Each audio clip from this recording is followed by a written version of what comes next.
Thank you for joining us as we wrap up another week of all things people, power, and politics. This is The Pulse, and I'm Taryn Asher. Well, a new layer to the controversy involving President Trump and Jeffrey Epstein as his administration pushes to get some of the court files unsealed.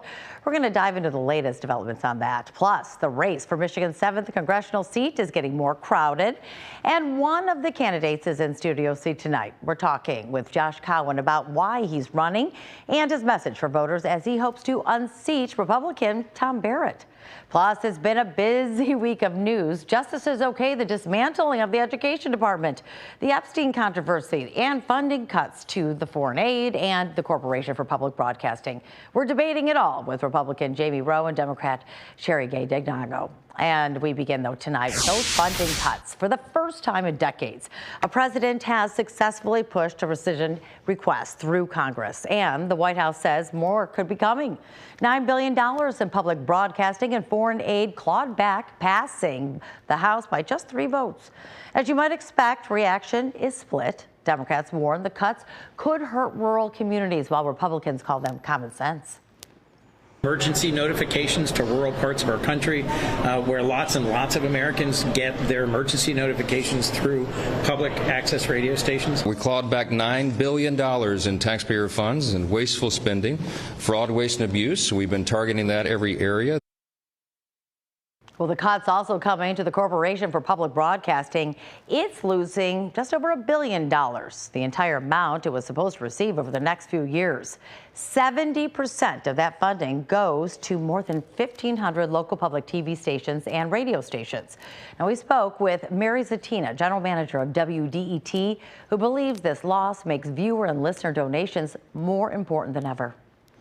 Some of our colleagues in a meeting I had today said they're making plans to unwind. They might be a small station that serves a community with very poor cell service, so there aren't other news alternatives. And a lot of us public stations play critical roles in emergency response. And these are sending messages from the federal government, from state government, from the National Weather Service. And if there are gaps across the country in emergency response, well, that really could mean lives will be lost. So it's serious, and we hope the community will come together now and in the future to make sure the public broadcasting systems remain strong. Zatina also said they have dramatically increased their audience at WDET with more local programming. Donations, though, are essential to make sure it won't disappear. Well, reaction to the cuts pouring in on our Fox 2 Facebook page. Susan feels if the money's already being appropriated, it should be distributed, adding the wealthy don't need more tax breaks. While Rebecca writes, it's what she and others voted for. Promises made, promises kept. Meanwhile, Stephanie calls NPR and PBS wonderful ways to learn about other cultures, people, and different ways of life. And Henry hopes it's only the beginning. So if you want to chime in, just make sure you head over to our Fox 2 Detroit Facebook page. And now time to run through some of our other top political stories to end the week. The Education Department reversing course, now releasing more than $1 billion in grants for after-school programs.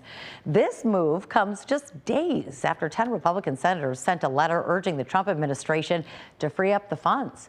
They called the programs bipartisan, longstanding, and critical for communities across the country. But it's not over yet. Around $5 billion still on hold as the management or Office of Management and Budget reviews those cuts or those funds for what it's calling political potential bias.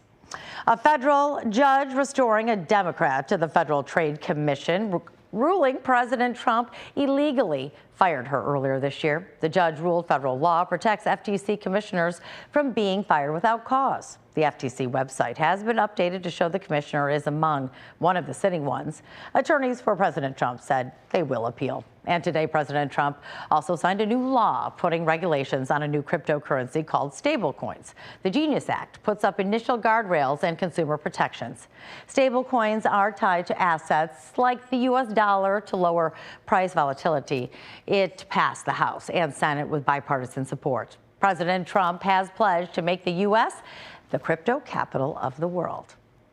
Turning now to the Jeffrey Epstein investigation, the Justice Department is asking a federal court to unseal grand jury transcripts in the case as people on both sides really call for the Trump administration to release those records.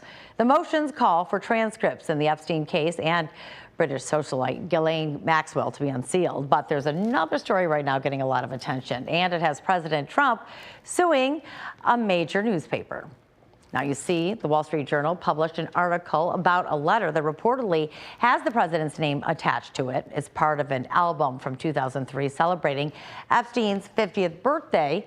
According to the Journal, the letter with Trump's name includes what appears to be a hand-drawn naked woman ending with the quote, "Happy birthday, and may every day be another wonderful secret." The Journal describes what's in the letter, but didn't publish a photo of it. Trump sued the Wall Street Journal for $10 billion, calling the lawsuit fake. Well, we got some unique perspective on this case last night from Jeffrey Epstein's brother, Mark. He told me he believes someone killed Jeffrey Epstein and that the crime is being covered up. Mark Epstein didn't want to show his face or even reveal his exact location in Europe for safety reasons. But in case you missed it, here's part of my conversation. Do you think this has some sort of connection to the files that many believe have not been released? And maybe that there's a name in there that could be responsible for your brother's death? Well, like I said, I wasn't involved with his activities. Jeffrey and I hadn't seen each other for 7 years before he died. We were always in communication on phone and email, so I wasn't privy to who he was with every minute of the day. So I don't know what's in both these files. They talk about a list. I have no idea what kind of list they're looking for or talking about. I could say one thing, knowing Jeffrey, I don't think he was blackmailing people. He had plenty of money. He didn't need to blackmail people. That wasn't who he was, as far as I know. What do you think about who he is now perceived as, your brother? Well, my brother was stupid. He said so himself to me. That's why I could say that, because he was with girls that were too young. He was guilty of that, for sure. Well, during that interview, I also asked him why he believes his brother was murdered, why he believes there's a cover-up, and if his words have led to any action. It's an 18-minute long interview, and you can watch the whole thing now by scanning the QR code right there on the screen or head to fox2detroit.com. Well, up next, he's the Michigan State University professor who now wants your vote for Congress. We're talking to Joshua Cowen about why he wants to unseat Congressman Tom Barrett and his message for you. You're watching The Pulse on Fox 2.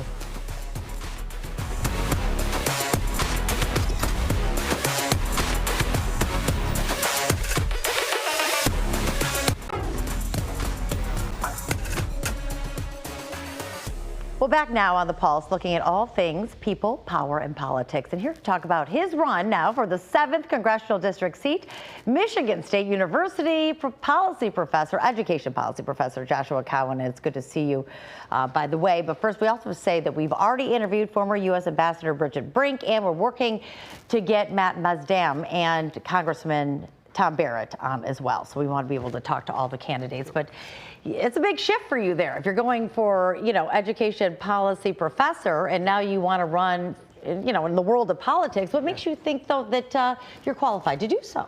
Yeah, thanks for having me. So I am an East Lansing dad. It's the most important part of myself, and it's something I'm most proud of.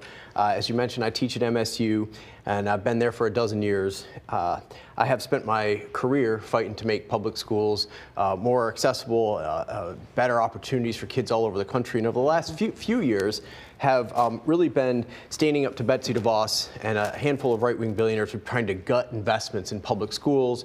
That's the same fight as the fight that I want to join now, which is to stand up for Medicaid, stand up for food assistance, stand up for reinvestments in kids and families across the country and here at home in our district.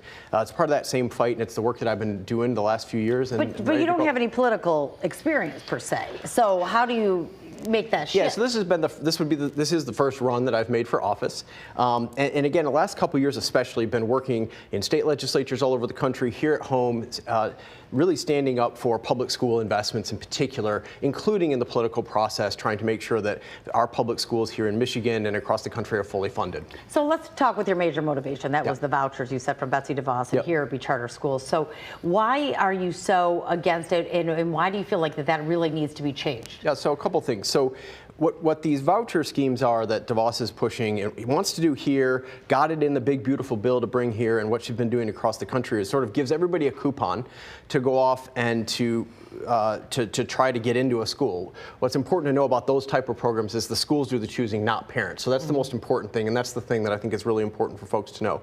You're right that we have charter schools here, which are publicly funded. They're public schools, they're just independently run.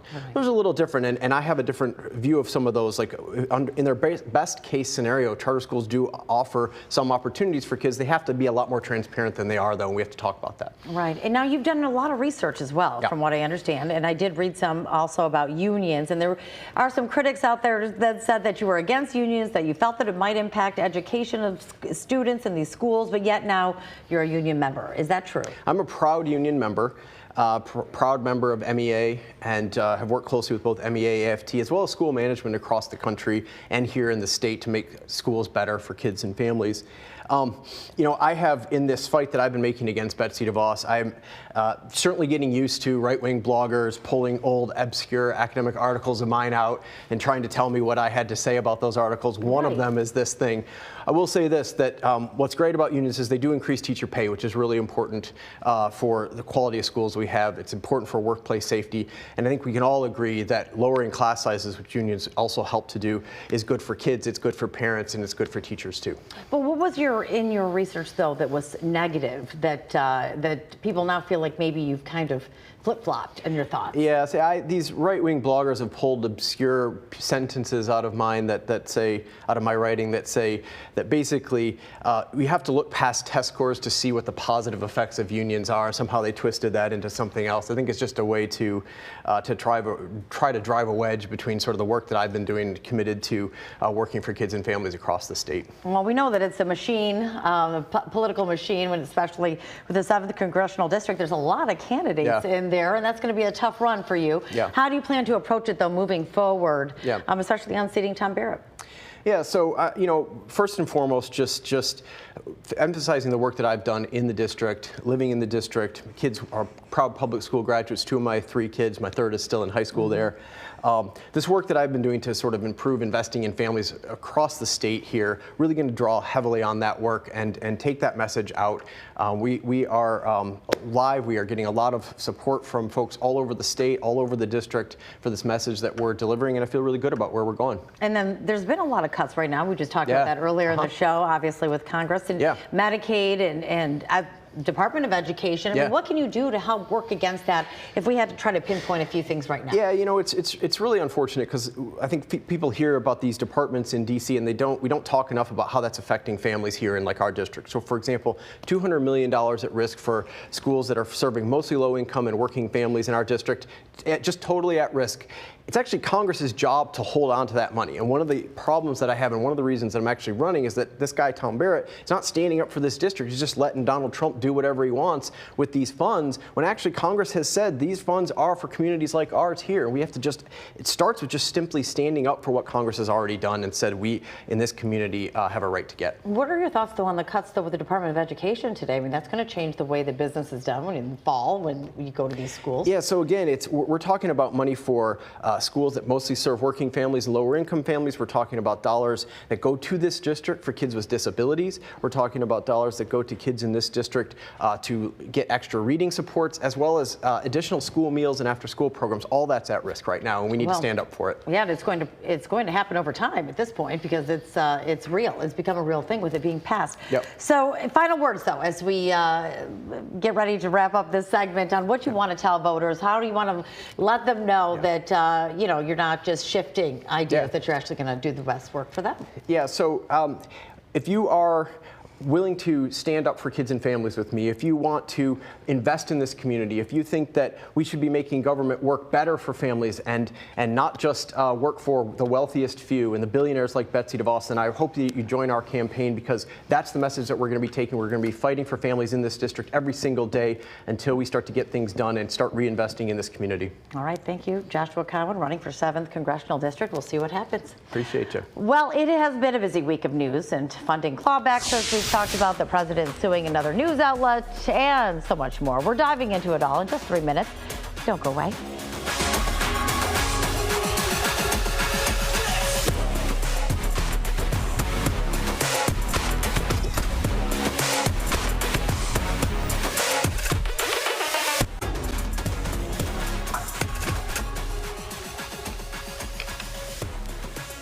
It is People, Power, and Politics. Welcome back to Detroit's only nightly political talk show.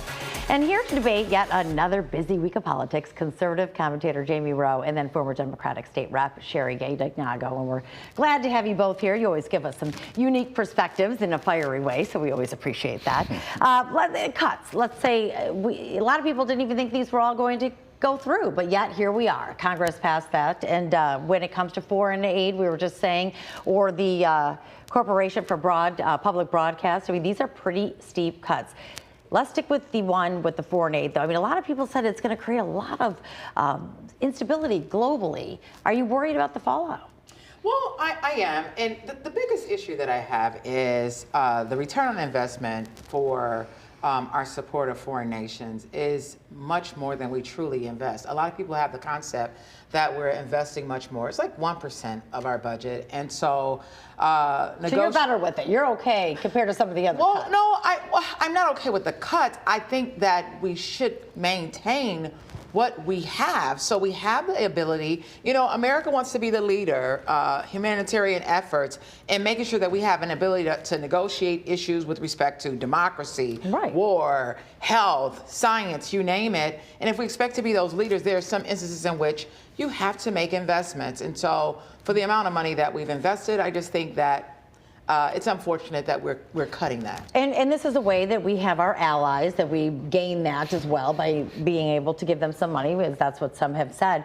But yet, when it comes to cuts, you saw them really in a lot of different places. But when it comes to defense or the taxes, the big tax cuts for big corporations, that wasn't touched at all. So it doesn't seem like, for some, that the priorities might be in the best place. Except for those are the exact priorities that Donald Trump and Republican Party ran on last year. I will tell you what, you are going to find very few Americans who are going to be upset that there's a $9 billion cut to foreign aid.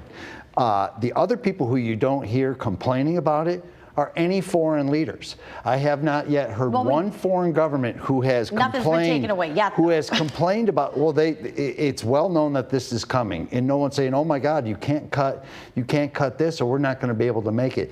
The fact of the matter is, when there's disasters where America can help, America will help. Well, we have heard a little bit about, because Ukraine's aid's been cut off, and same with Gaza. So when it comes to any help that we were giving in terms of food or, you know, health in that way, or we haven't had a big disease outbreak, so there's always that fallout that we haven't had quite yet. Yeah, the fact of the matter is the foreign aid cuts are great, and quite frankly, a lot of that money was going into NGOs that were helping to smuggle people into the United States, and I guarantee you a good chunk of it was finding its way back into American politics, which is why you heard so many politicians in America complaining and not many politicians overseas complaining. Sherry, should we be worried, though, about the cuts to the public broadcasting, Corporation for Public Broadcasting, though, and the impact? I mean, you have some people in these rural areas that might not be able to get alerted if things are going on, and the education, of course, we've talked about with some of this programming, but do you think it's really going to be a big impact?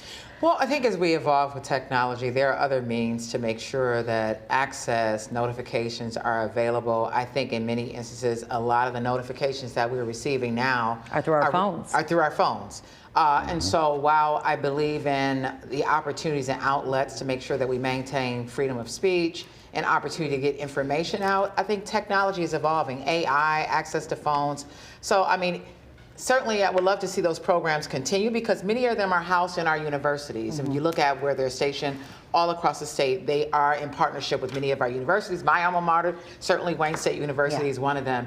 And so I think that's an instance in which our, students and college students have access and opportunities to kind of get their feet wet with broadcasting. But Jamie, this is what you've been talking about, and we've heard Republicans talk about. This is some of the fat they consider. This is trimming the fat. Yeah, well, I will just say this, absolutely right. And quite honestly, I don't think that the competitors for Fox 2 deserve to be subsidized by the United States taxpayers. If they can compete, they should have to compete in an open marketplace. And quite frankly, it's free to these people, and that's why they don't have cable, and our antennas sometimes don't stretch.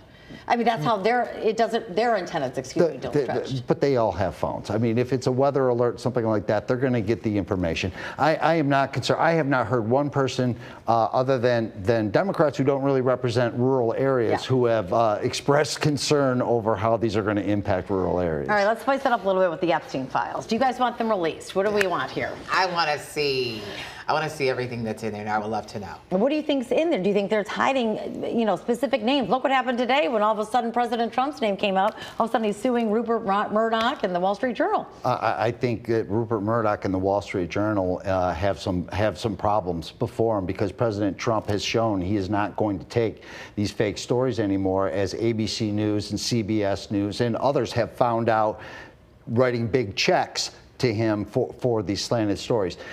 I hope that the Epstein information does come out because I think that there were elite people in this country who did on both sides. Who did? I don't know. I don't know who they were. I mean, a lot of names are coming out on both sides. I don't think Epstein was asking for party affiliation. And the events and parties. Yeah, we talked to his brother yesterday, and they were saying that there's a lot of political cover-up, and they believe that he was murdered, and I mean, there's a lot more still coming out. And he was killed. Whatever happened, 2019.